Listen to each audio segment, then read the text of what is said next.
Hello, Awarbore Uchiha, the couple of subscribers that are actually going to watch this video, and maybe the other ones that are still alive and still watching my stuff.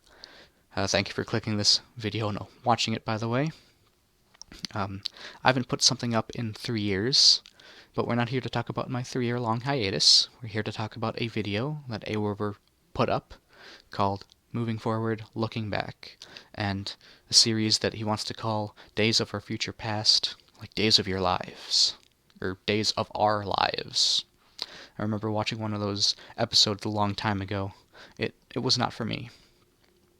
Anyways, the question that he posed in the video was what got myself and Uchiha into gaming, and how has that changed my perspectives on life. I'm not sure about that last question, but I'm going to answer it anyways. A couple of things I want to address before we go forward is I'm not using my camera because the thing is grainy as all hell, and it makes everything look like balls and ass. So I'm not going to use it. Second of all, at the time of recording this, I'm in my underwear, and I'm pretty sure nobody in the internet wants to see that. Anyways, let's address the question, what got me into gaming? Before then, actually, I'd been gaming a little bit with Pokemon Red, a lot of Pokemon, some Mario Kart Double Dash, Twilight Princess, Star Fox Assault, etc. And then I ended up getting my PSP, which had a Macross racing game on it. And let me tell you about that game. It made me so mad because I couldn't win a race. I was like 12 years old, I couldn't win a race, and it ended up trying to break my PSP over it. I was like, fuck this gay piece of metal, fuck this UMD, which is Universal Media Disc, which has been long since discontinued.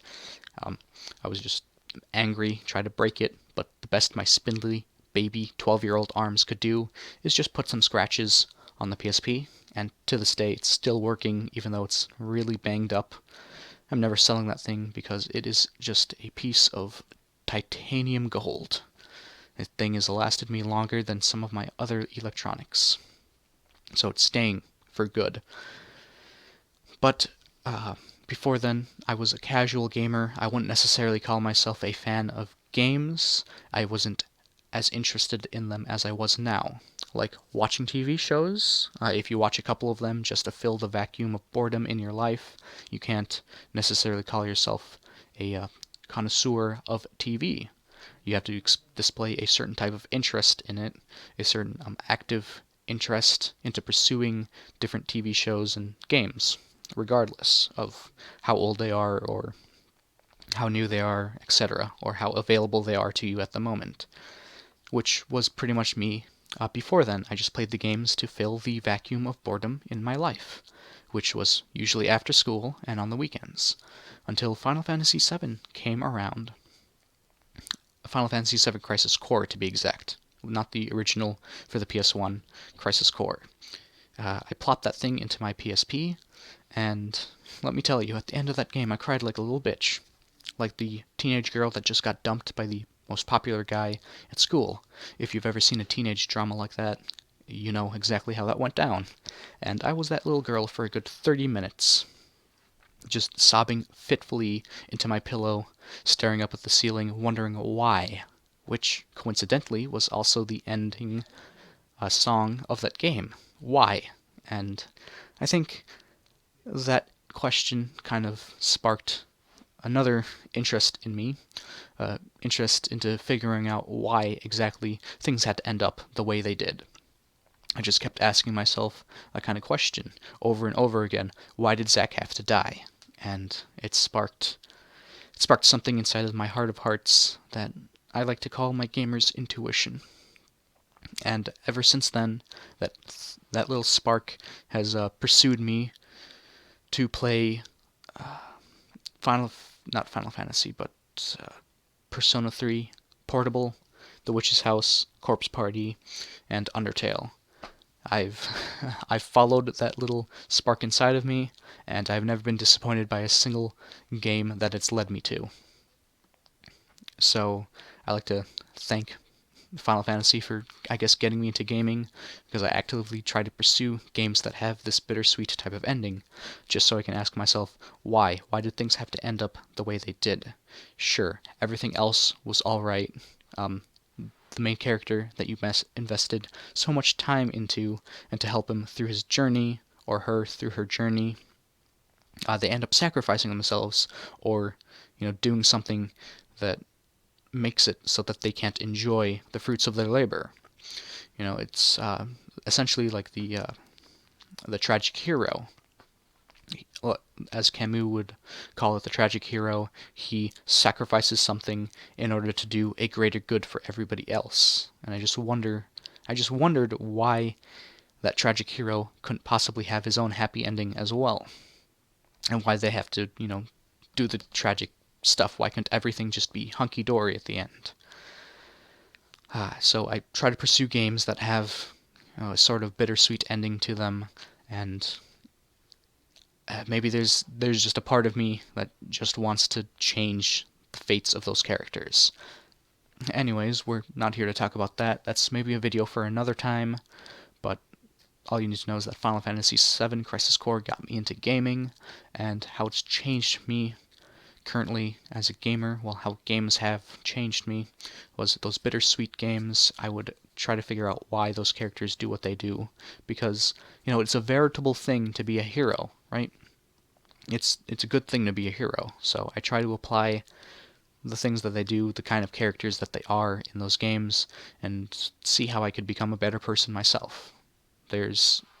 Now, video games, even though they are entertainment and they're designed to be marketed to people, to be sold to someone, even if it's good writing, that's still just a selling point. There's something about that writing that still conveys a message, still tells you some kind of moral, and I try to learn from those morals to make myself and my life better. So that's my view on gaming. That's why I'll continue to game till the end of time, because it just makes my life better, or at least gives me more self-reflection than going to work every day and just working 8 hours and then coming home and sleeping. It gives me some kind of sense that I am self-reflecting. I'm living the examined life by examining my life. Okay. So that was the end of that question there. One question that I do want to ask Awarbore and Uchiha was, why did you guys choose Magic over Yu-Gi-Oh? Now, if you guys have seen some of the videos that we put on AOendo Pro, we have a couple of videos where we're dueling, I think, both Yu-Gi-Oh and Magic. I'm not sure about the Magic, but I definitely know there's one for Yu-Gi-Oh! And for a time, we were very adamant about playing Yu-Gi-Oh! We really liked it. We even bought a bunch of cards, spent a whole bunch of money on it. Awarbore and Uchiha had jobs that they spent their hard-earned money for on Yu-Gi-Oh! Cards. So, all of us, actually, we ended up falling out of Yu-Gi-Oh! And personally myself, I fell out of doing it because at the time, I wanted it just to be a casual thing.